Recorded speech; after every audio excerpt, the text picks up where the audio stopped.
Hello again. Welcome to another edition of WoodChat, a Forest and Wood Products Australia podcast. I'm Georgia. And I'm Sam. And in our latest episode, we're going to discover details of a recently completed research project that's taken a comprehensive look at Australia's log and woodchip supply chain. Throughout, the members of the research team have asked themselves, are there areas that can be more effectively managed to create improved efficiencies? The team reviewed optimum conditions for storage, haulage and at ports, with their findings now being used to identify solutions for an enhanced and more cost-effective timber export process. Dr. Mohammed Riza Ghaffarian, Research Fellow at the University of the Sunshine Coast, oversaw the multi-pronged project, and Sam caught up with him to gain some further insight.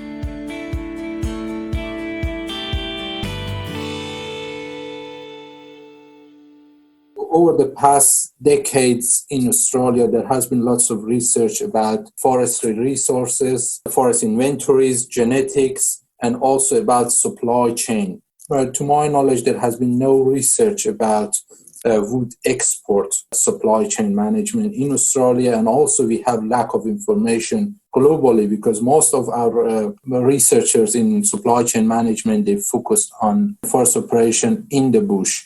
So the export market was something very interesting to be researching on.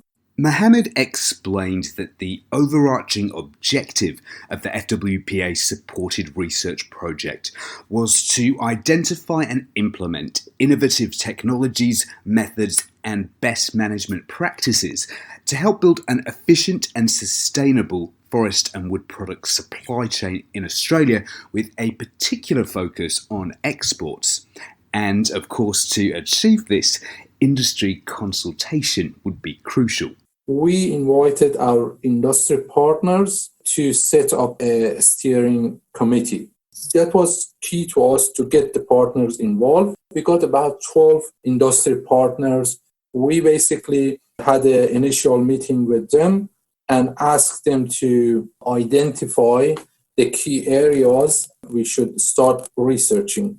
One element of the project was focused on tag, track and trace systems, which are an essential pillar in the supply chain management operations of many industries. However, while they have been well established in forestry between the Australian port gate and international customers, they are much less common between the forest and the port.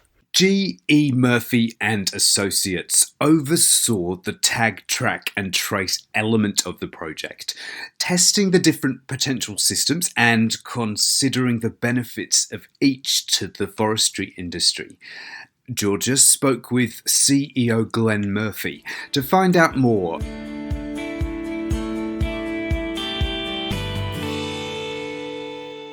We have to look at what the current situation is now. When logs are exported, many of them, and definitely the more valuable ones, have a tag affixed to them. And when they're scaled or measured, usually in the Japanese agricultural standard scaling system, then the movement of those logs is tracked. And so that is a focus just on export customers. You know, one of the things that can happen is ports are often very constrained places as far as space. What we wanted to look at is what happens if we tag out in the forest. So to improve the export supply chains, but also to look at the opportunity to improve domestic supply chains, to pass on some of the benefits that the exporters get to domestic customers. What technologies did you look further into? The top three were radio frequency ID tags, inkjet printing, and a punch code technology. If you're familiar with any of those options outlined by Glenn, it's likely to be the radio frequency identification or RFID technology due to its prevalence in the supply chains of all manner of industries. By attaching small computerized tags to any item, but in this instance to logs, there is the potential to store all manner of useful information about the logs. RFID tags were up there as a method where the technologies are already there for reading the tags, but part of the problem becomes the cost of the tag and also, in some cases, the ability to read tags, because RFID is electronics-based technology. Electronics don't like water. Logs are 50% water. The inkjet printing, this is a spray-on system. There are commercial products out there now that provide an inkjet printing solution for the stand level. So a unique number for a stand, but not a unique number for a log. So the technology that looked the most promising, punch code technology. Mm-hmm. Punch code is like a branding hammer. What's new is that whereas a branding hammer was always fixed, in this case, the symbols on the branding hammer can change. And having a number of symbols, then combinations of symbols allows 280 trillion logs to be uniquely tagged before they've got to start over again. Oh, wow. And that technology is not going to be on a hammer, it's going to be on equipment that fits on a harvester head. There's a international interest in what's being done, and all of these countries working on slightly different aspects of it. We will have learnings that help each other. Glenn went on to tell Georgia about another aspect of the research conducted as part of this project, this time focusing on log loading. So we'll be hearing a bit more from Glenn later in the episode. Another area the team wanted to observe was the impact of the debarking and drying of logs. During trials held in southeast Queensland and southwest Western Australia, the impacts on pine log stacks of debarking and drying were observed. This aspect of the research focused on how moisture content in pine log stacks, as well as sap stain incidents, were impacted by factors including debarking, storage location, season, and time passed since harvest. Dr. Helen Narung of the Forest Industries Research Centre at the University of the Sunshine Coast oversaw this element of the research, and Sam had a chat with her to get an understanding of her processes and her findings. My role in the project was looking at the impact of debarking and drying. Particularly interested in was the colonisation of the log stacks by insects and blue stain fungus. For anybody unfamiliar with the term, blue stain or sap stain is a blue, black or grey discoloration of the timber, and although it has no impact on the pulp yield, energy or mechanical properties, it does increase permeability and reduces timber value due to the impact on its physical appearance. Basically, we had 3 different treatments of logs in a container, logs out of a container in the shade, and logs out of a container in the sun.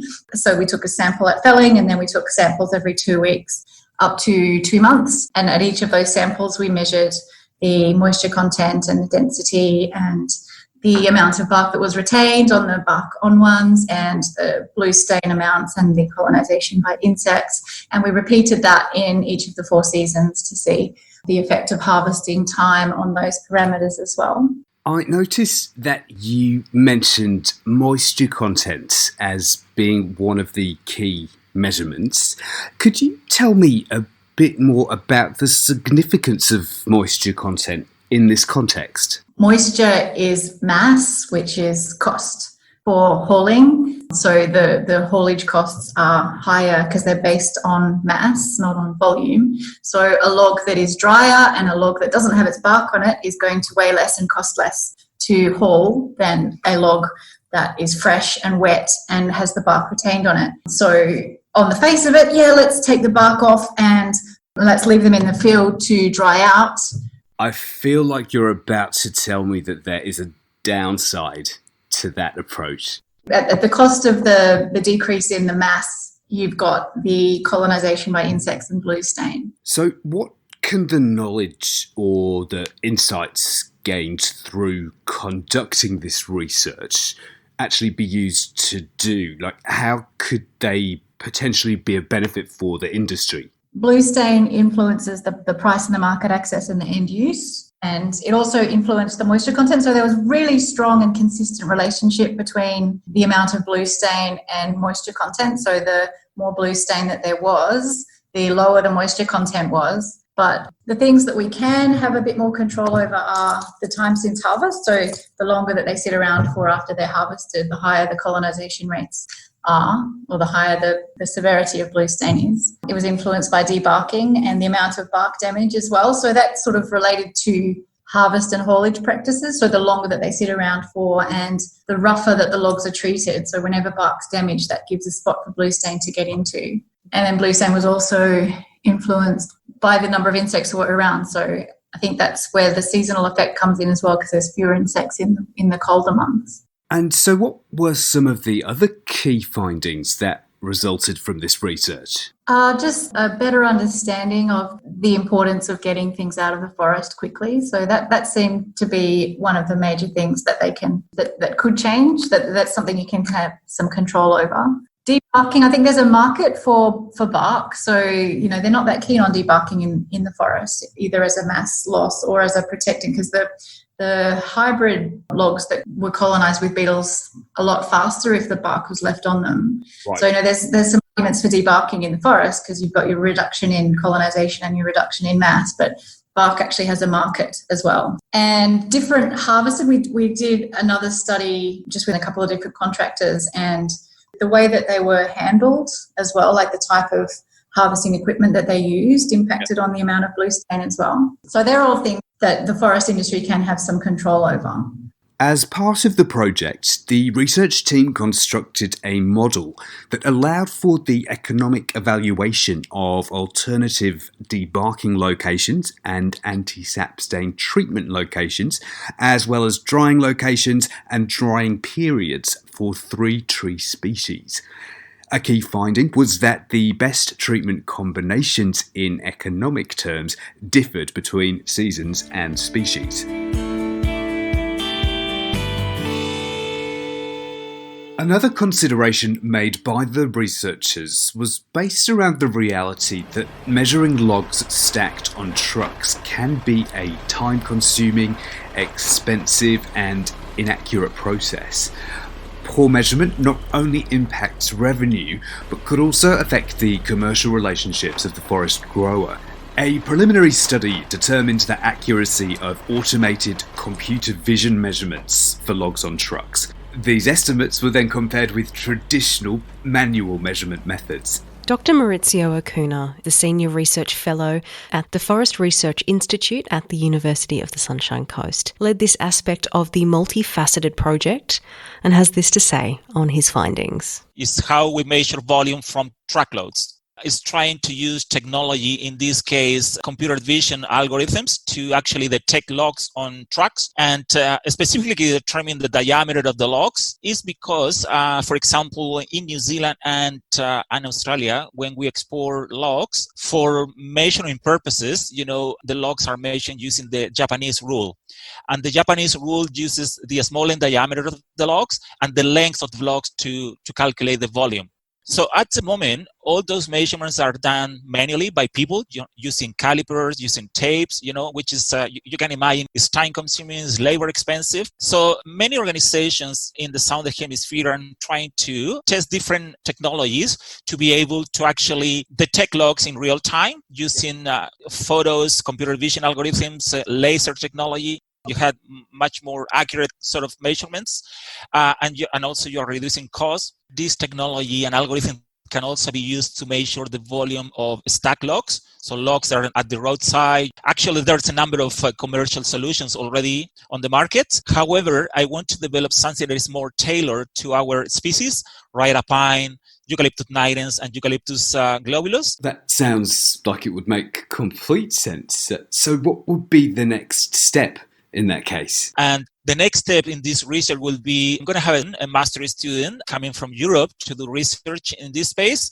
And we will continue doing some research with a company here in Tasmania, Forico. The next step will be to actually improve our algorithms. This time I'm going to use deep learning, so artificial intelligence algorithms, to be able to develop more accurate predictions.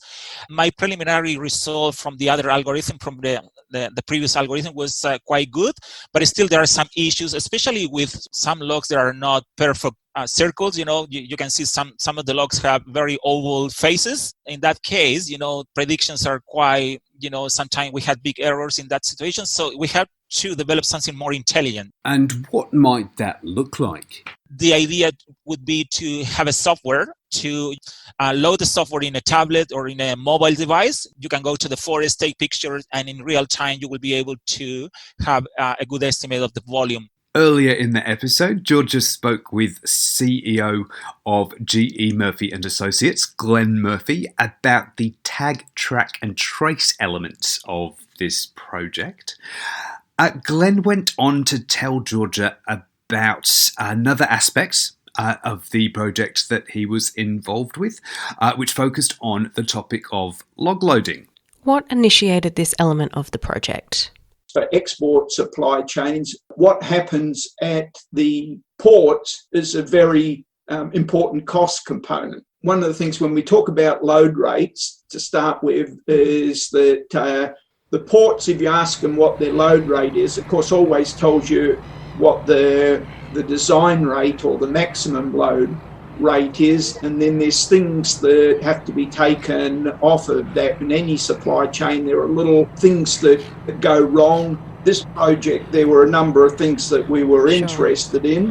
What was the variability in woodchip loading rates at different ports around Australia, and what sort of things might be affecting those loading rates. So the number of things that we looked at is we looked at obviously just what was available in the literature as far as variability was concerned in Australian ports. We used a interview technique, so we visited a number of ports and asked them what techniques they used and what loading rates did they have for ships. And then the third approach that we used, and we were extremely lucky with this as far as I'm concerned, is one of the companies that we approached had been looking at different ways to load ships, so different techniques, for I think it was about 8 years.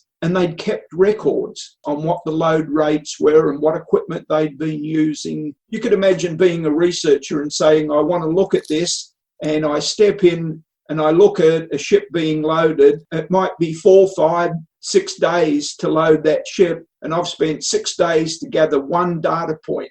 So to have a large data set was very valuable. And what will these key findings allow us to do? So some of the things that we found that affected the load rate was the species being loaded. Then there's the different ports have equipment that's designed to load at different rates.